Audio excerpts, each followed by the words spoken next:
one company to come together to bid for that particular project as a consortium. So when they form a consortium, it is called association of persons. So the surcharge on them, depending on their income, goes up to 37%. So now that will also be capped at 15% as much as a company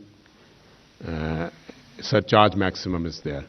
The second part today, the second part of your the surcharge is that the surcharge on listed shares on which STT is paid is today limited to 15%. On other capital gains also, we are now bringing it at par with this 15%, so it will be 15% for them.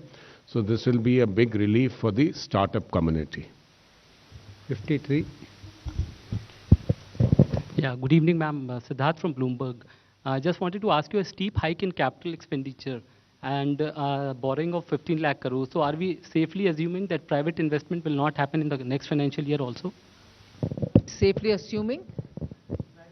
Will not happen. Private investment will not happen in the next financial year because it is the government which is pushing the trigger. No, I've actually mentioned it in my speech that private investment will have to pick up and it will come. I used some words, I didn't use exactly what I'm saying now, but I did recognize that private investment, for them to come forward, it is very clear that the public investment will have to be increased, and we've increased with an expectation that they will also come forward. I'm being reminded by the CA that for private investment to be crowded in. Number 70. Ma'am, I'm Mukesh. I work for Newsrise. Just wanted to know about the size of the green bond, the currency it will be issued in, and who will be the users and how they'll use it.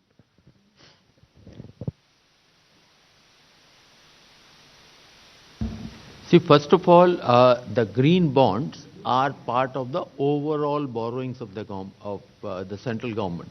These are not additional, these are within that limit. Number two, they will be in the coming days specific sectors or the projects wherein this money will be used. Third, the expectation is that there are a set of investors who would like to put in money for projects which are green, which leads to less carbon consumption. So for that class of investor, this is the future. So we have to build that market. In that attempt, the first step will be taken in the year 22-23. So you don't have the size of the... It will be issued locally. It won't be global bond.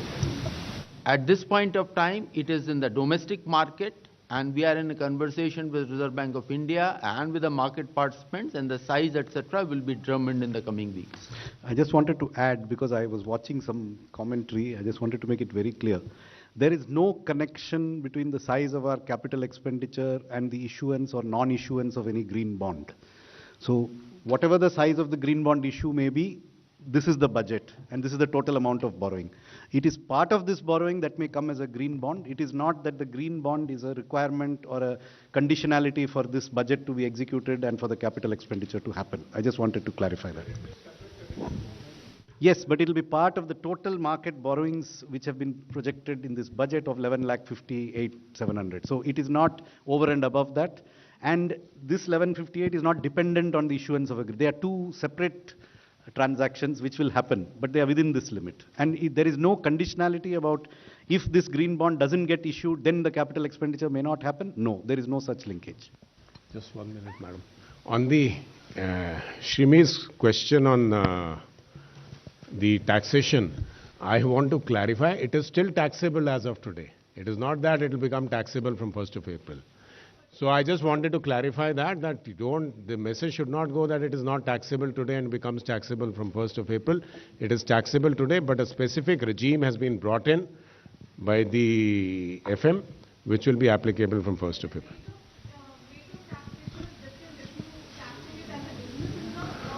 So that is another question, so that we can answer when you come to my office. I'll explain to you in detail. Number 26.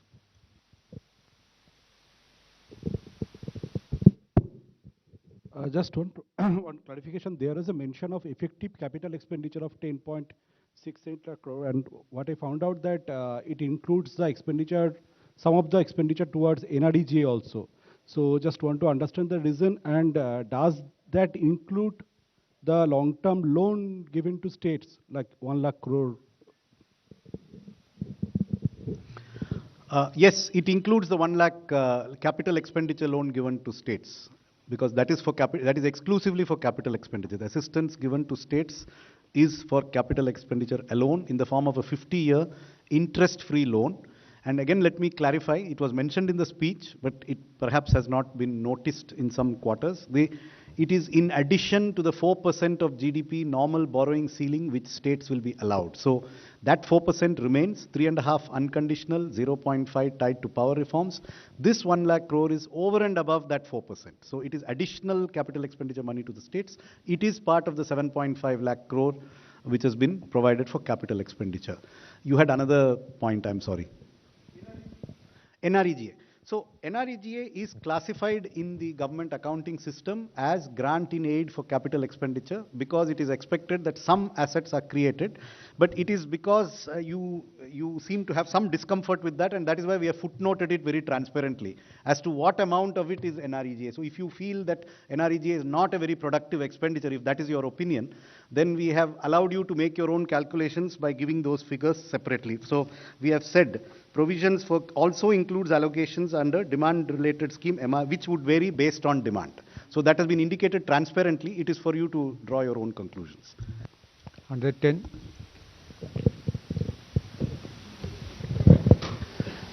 मैं आलोक प्रियदर्शी हूँ CNBC आवाज़ से। जो देश में manufacturing sector है सबसे ज़्यादा जॉब देता है, उम्मीद की जा रही थी कि मैन्युफैक्चरिंग सेक्टर की तरफ से कि बहुत सारे रॉ मटेरियल जो खासतौर से इंपोर्ट होते हैं उनकी इंपोर्ट ड्यूटी में कट होगी। एक दो चीज़ों में जैसे जेम्स एंड ज्वेलरी के लिए भी कट हुआ है और कुछ स्टील के स्क्रैप का आपने 1 साल और ड्यूटी कट को बढ़ाया है, लेकिन इसके अलावा भी बहुत सारे ऐसे आइटम्स हैं जैसे कॉपर, एल्युमिनियम जैसी चीज़ें थी जो कि इंपोर्ट होती हैं और सस्ती पड़ती हैं, उन पर इंपोर्ट ड्यूटी रॉ मटेरियल के तौर पर नहीं हुआ। तो क्या इससे मैन्युफैक्चरिंग सेक्टर की जो उम्मीदें थी कि एक्सपोर्ट्स को लेकर जो ग्लोबल कम्पिटिटिवनेस है वो उनकी खत्म होती जा रही है, उसको लेकर सरकार ने इस बजट में क्या विचार किया था? मैं आइटम वाइज आपको जवाब नहीं दे रही हूं, मगर broadly manufacturing has to be supported, and for that पिछले बजट से लेकर इस बजट तक जो आइटम हमारी इंटरमीडियरी प्रोडक्ट्स और रॉ मटेरियल्स है हमारे देश में उसका ज़रूरत है, उसके ऊपर हमने कुछ भी टैक्स बढ़ाया नहीं, इंपोर्ट को अलग करते हुए। एक तरफा हम आत्मनिर्भर भारत बोल रहे हैं क्योंकि भारत में जिन जिन प्रोडक्ट्स का उत्पादन हो रही है वो इंपोर्ट के नाते अलाउ करना सही नहीं है, मगर जिसका उत्पादन इधर नहीं है मगर वो रॉ मटेरियल है क्योंकि डाउनस्ट्रीम इंडस्ट्रीज का वो आवश्यक है, फिर उसका इंपोर्ट अलाउ कर रहे हैं। वो ब्रॉड प्रिंसिपल है, उसी ब्रॉड प्रिंसिपल को हम आइटम वाइज देखने के बाद ही बजट में प्रावधान कर रहे हैं। इसीलिए आप इस बार जो मैं स्पीच में आइटम लिस्ट किया सिर्फ उसको ध्यान में रखते हुए ये नहीं समझना कि सिर्फ उन आइटम्स को दे रहे हैं बाकी सबको नहीं दे रहे हैं। पिछले बार जो दिया गया वो कंटिन्यू होती है इस बार। 120. Ma'am, I'm Nikunjori from Business Standard. Ma'am, there's been an allocation of 52,000 crore for Air India. Is this over and above what was sought in the supplementary demand for grants, which was 62,000 crore? And ma'am, there's been a nominal GDP estimate has been 11.1. So could you please help us with what the inflation estimate is, because economic survey projects 8 to 8.5 as the real growth. And lastly, ma'am, pardon me for asking you a previous question. Last year, in the last year's budget, there was about 1 lakh crore which was expected from government's divestment in public shares in public sector banks and financial institutions. So that estimate has not been shared for this year as well as next year. So if you could please clarify. We've just had the discussion before coming here. Somnathan on the 11 nominal GDP and other things. I'll come back to this. Okay. First, on your question of 52,000 crores, that was very much part of the supplementary estimates. In the supplementary estimates, there were two kinds of payments made to Air India. One kind related to the takeover of certain residual actual assets of Air India which have not been transferred. For example, their buildings, their land, they have some very valuable real estate and other assets.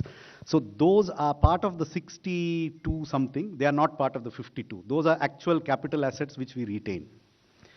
The remainder, which is actually capital in our accounting books, because it is an infusion of funds into Air India, but actually produces no value, is this element which has been separately quantified and transparently indicated to you. So the apparent capital expenditure in our numbers is 6.03, but we are telling you that 51 something of it is actually this. So it doesn't represent actual multiplier creating capital expenditure in the economy. So that's the clarification on that.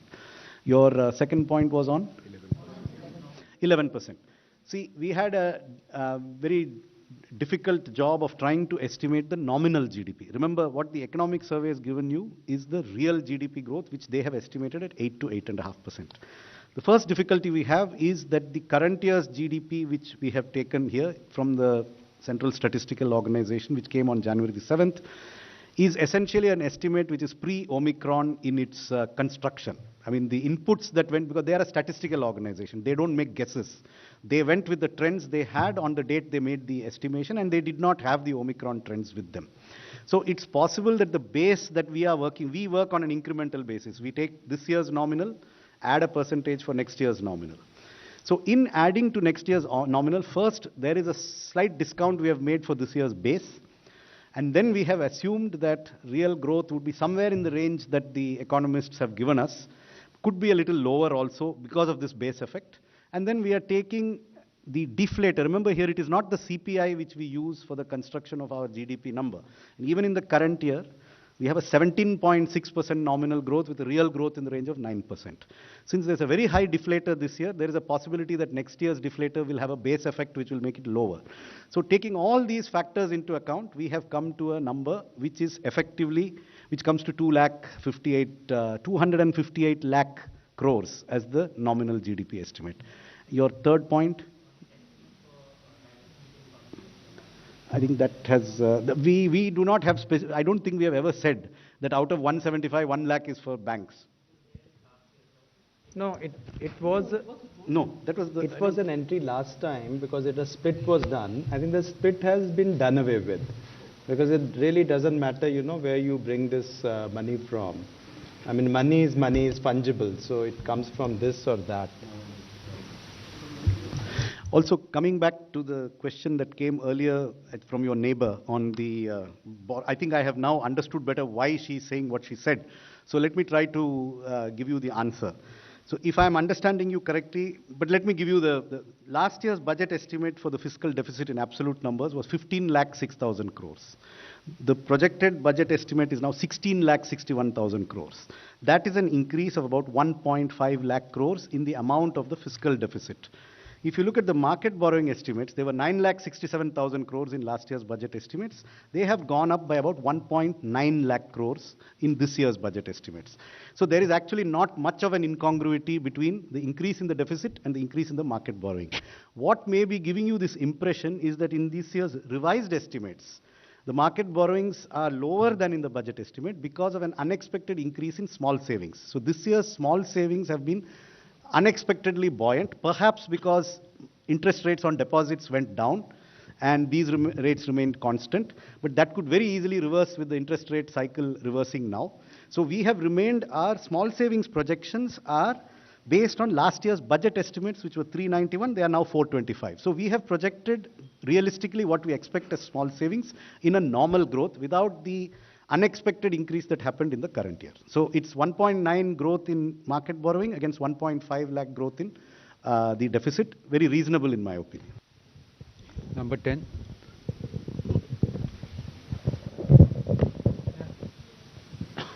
Good evening, ma'am. Ma'am, Janani from Bloomberg Quint here. Ma'am, you had mentioned in the budget speech that the Special Economic Zone Act would be replaced by a new legislation. If I could ask, what would be the difference from the current SEZ Act and what is the intention behind the same, ma'am? What is the? The replacement for the SEZ Act, the legislation that will replace the SEZ Act, was mentioned in the budget speech today. That's right. If I could ask, ma'am, what would be different from the SEZ Act that is, and what is the intention behind the same? Well, you will have to wait for the department to work out on the SEZ acts, and I've already mentioned broadly that it will help also for the states to be able to participate better in the SEZs. One of the broad objectives. But then the department is working on it, and it will come through sooner. With your permission, ma'am, can we close now because you have to go for another appointment? Thank you very much, friends. Thank you very much, ma'am.